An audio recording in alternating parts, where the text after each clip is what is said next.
Klub kebanggaan Provinsi Lampung, Bayangkara Presisi Lampung FC siap diluncurkan pada 28 Juli 2025 mendatang.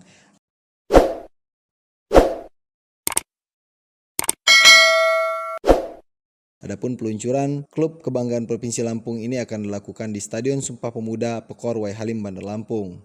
Acara ini juga sekaligus meresmikan Stadion Sumpah Pemuda sebagai markas Bayangkara Presisi Lampung FC. Acara peluncuran ini juga dijadwalkan akan dihadiri langsung oleh Kapolri Jenderal Listio Sigit Prabowo. Dalam acara launching ini juga akan dimeriahkan oleh penampilan artis ibu kota, Jono Joni.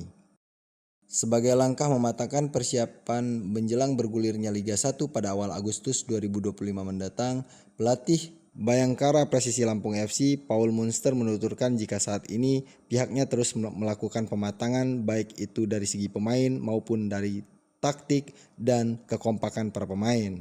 Di samping itu, ia juga bakal melakukan evaluasi terhadap hasil laga uji coba terhadap Bali United pada akhir pekan lalu yang meraih hasil imbang dengan skor 3-3.